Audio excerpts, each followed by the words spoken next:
All right, we're live. Sir, first of all, thank you very much for coming on. I really appreciate it. I've enjoyed your YouTube video. I wouldn't say I've enjoyed. I have enjoyed them, but I've been puzzled by them.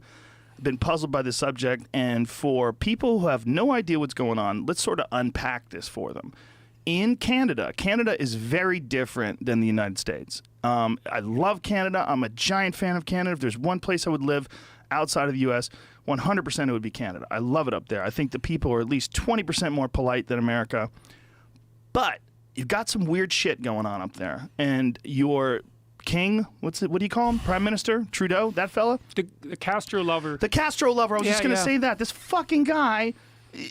And people have been posting today all the atrocities that Castro committed during his regime to sort of show how preposterous. What's a few thousand firing squad deaths? A few thousand. How about all the different people that they executed and then sold their blood to the Viet Cong? Yes, Did you see that? I tweeted that one this morning. Wonderful. Yes, that wonderful was man. $50 a pint. Yeah, he was a wonderful man, that fucking savage. Trudeau, and what he represents is, I think, the good side of it, what he's trying to do, they're trying to make a kinder, more progressive, more inclusive country. But along the way, what they're doing is they're promoting what you would call online social justice warrior values. And some of them are a little preposterous. You are one of the very few academics who have fought against some of these ideas that are not just being promoted, but are being enforced. And written into law. And one of them is about gender pronouns. What we mean by gender pronouns is not just he and she, but a whole slew of invented gender pronouns that you're going to be compelled to use. Yeah, you're already compelled to use, and likely in the States too, even though people don't know it yet. Certainly in New York, and the employment EEOC has already ruled on that with regards to businesses for the U.S. and yeah, businesses, and I believe also landlords. I think so if your landlord chooses to misgender you, and not just misgender you, like if you're a transgender woman, you used to be a man, now you're a woman, and they call you a he. It's not just that. Like, you're compelled to use how many? What is the number of them now? Well, there's no standard nomenclature for the non-gender or for the non-binary types. There's many invented words, and which of those you're supposed to use is dependent entirely on the subjective choice of the person that you're talking with. Now, most people, I believe, out there listening are going, "What the hell are they talking about right now?" We're talking about as many as 70 plus invented gender pronouns like Z, XE, Zer, HIR, a bunch of weird ones. And this is for people that don't necessarily think they're a he or a she. So they prefer these things. On top of that, you have animal kin. Which is otherkin, including worm self, which was the one I found most amusing. Worm self, foxkin. I guess that's for the low self-esteem otherkins.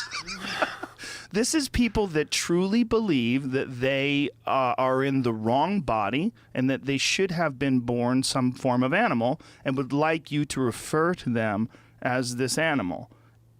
Or elf. Or elf. Or fairy. Or fairy. I've seen pixie. Yeah. Pixiekin. I haven't seen Pixiekin. That's a good one. But just get on Tumblr. You got to get on Tumblr. Right, yes, absolutely. That's where it all goes down. Professor Peterson, what the hell's going on? What is this? Well, I think it's partly a form of narcissism. Yes. It's partly a consequence of the rise of the new rise again of say Marxist doctrine. I would say it's part of postmodernism. Maybe it's postmodernism more than anything else, because the postmodernists, that's a philosophical community, let's say, believe that the entire point of human categorization is power, and that dialogue between people is only a power dialogue, and that there's no real reality outside of interpretation, and that basically what we do is exchange interpretive viewpoints to ratchet up our dominance and status. And that's that. And there's no biology is an ideology, and the idea of the objective world is an ideology, and science is an ideology, and it's all interpretation all the way down, like turtles all the way down. And that is really what the problem is with all this, is that it's not just a matter of choosing to be defined in one way, but compelling others to define you in that way. Well, one of the most awful elements of it, I think, is the idea that individuals should be defined in terms of their group identity at all. I mean, you could argue, and this is one of these weird inversions that's so characteristic of this chaotic state that we're in, when people originally started fighting against unfair discrimination, and I say unfair discrimination because lots of discrimination is fair. If you discriminate against people on the basis of their competence, that's perfectly reasonable. It's unfair discrimination that constitutes the proper battleground for people who have a more egalitarian viewpoint. But the initial idea was to eliminate the proclivity for people to be categorized according to their group identity, because that was interfering with everyone's ability to view them as competent individuals. But that got flipped probably in the 70s after the Soviet state so self-evidently was revealed as a catastrophe. That got flipped so that the world was turned into one group against another, power struggle from one group against another, and then the social justice warrior types and the lefties, even the Democratic Party, started categorizing everybody according to their ethnic or sexual or racial identity and made that the canonical element of their being. And that's an absolutely terrible thing to do. It leads to, in the Soviet Union, when that happened, for example, when they introduced that idea along with the notion of class guilt. So, for example, when the Soviets collectivized the farms, they pretty much wiped out or raped and froze to death all of their competent farmers. They called them kulaks, and they attributed class guilt to them because they were successful peasants, and they defined their success as oppression and theft. They killed all of them, pretty much, shipped them off to Siberia and froze them to death, and they were the productive agriculturalists in the Soviet Union. And then in the 1930s in the Ukraine, because of that, about 6 million Ukrainians starved to death. But the Soviets were big on collective guilt.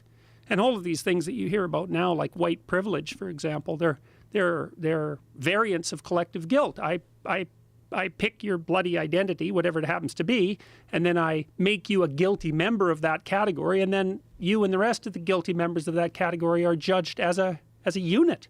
It's absolutely, it's murderous pushed to its extreme, and we've seen that many, many times.